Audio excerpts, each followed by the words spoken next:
Good morning student. आज BEd fourth semester के लिए मैं नया टॉपिक लेकर के आया हूँ और आज हम मुस्लिम कालीन शिक्षा के विषय में पढ़ेंगे। आप ये बात याद रखें कि 3 टॉपिक मुस्लिम कालीन शिक्षा, वैदिक कालीन शिक्षा और बौद्ध कालीन शिक्षा, इन तीनों पर ही क्वेश्चन आते हैं और बहुत ही महत्वपूर्ण टॉपिक है ये मुस्लिम कालीन शिक्षा।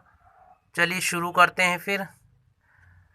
मुस्लिम काल की बात करें हम तब जब भारत में मुस्लिम कालीन शासन लागू हुआ, मुस्लिम शासक आए, तब उन्होंने मुस्लिम शिक्षा को ही बढ़ावा दिया। जो भारत में पहले शिक्षा पद्धति चलती थी उसका उन्होंने कोई प्रचार प्रसार ना होने दिया, बल्कि अपनी शिक्षा व्यवस्था लागू की जिसमें इस्लाम धर्म का प्रचार प्रसार किया। और इसका यह परिणाम हुआ कि नई शिक्षा व्यवस्था के रूप में इस्लामी शिक्षा पद्धति का विकास हुआ। अब इस्लामी शिक्षा क्या थी, प्राथमिक स्तर पर क्या थी, उच्च शिक्षा क्या थी, ये सब पढ़ने के लिए हम आगे बढ़ते हैं। तो सबसे पहले अगर हम किसी विद्यालय में एडमिशन के लिए जाते थे हैं, वर्तमान में तो कुछ उसकी प्रोसेस होती है, इसी प्रकार से उस समय भी कुछ प्रोसेस हुआ करती थी। जैसे हम वैदिक कालीन में हमने कुछ संस्कार पढ़े, उपनयन संस्कार पढ़ा और प्रवज्जा संस्कार पढ़ा। इसी प्रकार से हमने अब देखा कि मुस्लिम काल में क्या था, बिस्मिल्लाह एक रस्म होती थी। अब बिस्मिल्लाह रस्म में क्या होता था, बिस्मिल्लाह रस्म में ये होता था कि बिस्मिल्लाह रस्म पूर्ण करने के लिए बालक की आयु 4 वर्ष 4 माह 4 दिन होनी चाहिए और बालक को नए वस्त्र पहना करके जो मौलवी साहब होते थे उनके सामने उपस्थित किया जाता था। वह बालक को कुरान की आयतें दोहराने को कहते थे और यदि बालक कुरान की आयतों को नहीं दोहरा पाता था तो बालक को केवल बिस्मिल्लाह शब्द उच्चारण करने के लिए कहा जाता था और यहीं से बिस्मिल्लाह रस्म पूरी होती थी और उसकी प्रारंभिक शिक्षा शुरू हो जाती थी, प्रारंभ हो जाती थी। अब हम बात करते हैं शिक्षा व्यवस्था और शिक्षा संस्थाएं पे। कैसी संस्थाएं थी उस समय मुस्लिम काल में? जो था, शिक्षा की व्यवस्था मकतब और मदरसों में की जाती थी। मकतब में प्रारंभिक शिक्षा दी जाती थी और मदरसों में उच्च शिक्षा दी जाती थी। मकतब जो होते थे वो मस्जिदों से जुड़े होते थे। मकतब मस्जिदों से जो है जुड़े होते थे। और अब हम बात करें मकतब क्या होता था।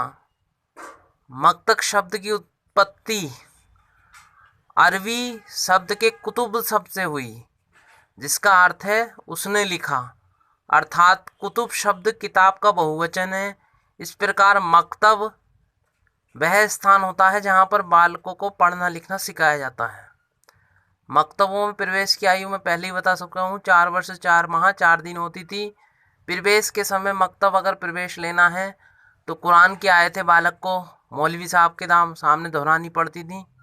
यदि बालक आयतों को नहीं दोहरा पाता था तो उसे केवल बिस्मिल्लाह शब्द का उच्चारण कराया जाता था। बिस्मिल्लाह शब्द का अर्थ होता है अल्लाह के नाम पर। बिस्मिल्लाह शब्द का जो अर्थ है वो होता अल्लाह के नाम पर। मकतबों में जो शिक्षा दी जाती थी उसमें कुरान की शिक्षा में आयतें रटाई जाती थी, बालकों को गणित में तेज बनाया जाता था। अब बात करें हम मदरसों की। मदरसा क्या था? तो मदरसा वह स्थान होता है जहाँ पर बच्चों को भाषण द्वारा शिक्षा दी जाती है, अर्थात मदरसे का अर्थ है भाषण देना। उस स्थान को कहा जाता है जहाँ बालक को भाषण द्वारा शिक्षा दी जाती। मदरसे बड़े बड़े होते थे, उसमें पुस्तकालयों की व्यवस्था होती थी, छात्रावास की व्यवस्था होती, रहने खाने की व्यवस्था होती थी। और इन सब व्यवस्था का ध्यान कौन रखते थे? जो उस समय मुस्लिम शासक हुआ करते थे। मुस्लिम शासक ही मदरसों को बढ़ावा देते थे। शिक्षक पर ही आधारित शिक्षा होती थी, मतलब शिक्षक को ही मुख्य स्थान था। और उस समय शिक्षक जो होते थे मौलवी होते थे। शिक्षक को उर्दू की भाषा में मुस्लिम काल में शिक्षक ना कहकर उस्ताद कहा जाता था या फिर मौलवी साहब होते थे। शिक्षा निःशुल्क थी उस समय और गुरु शिष्य के संबंध बहुत ही घनिष्ठ थे। उस समय गुरु को वेतन तो बहुत कम मिलता था किंतु सम्मान बहुत अधिक था। और जो वैदिक कालीन शिक्षा थी और बौद्ध कालीन शिक्षा थी, इसमें भी शिक्षकों का स्थान उच्च ही रहा, किंतु सबसे ज़्यादा जो उच्च स्थान रहा वो वैदिक कालीन शिक्षा में शिक्षक का रहा। तो माय डियर स्टूडेंट, आज हमने बीएड 4th सेम में यह जाना कि मुस्लिम कालीन शिक्षा क्या थी, मुस्लिम कालीन शिक्षा कैसे दी जाती थी, कैसे उसमें एडमिशन होते थे, मकतब और मदरसा क्या था, गुरु और शिष्य के संबंध कैसे थे।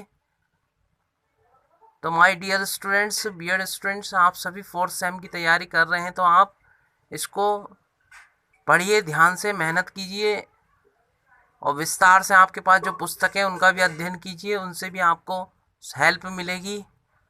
Thank you.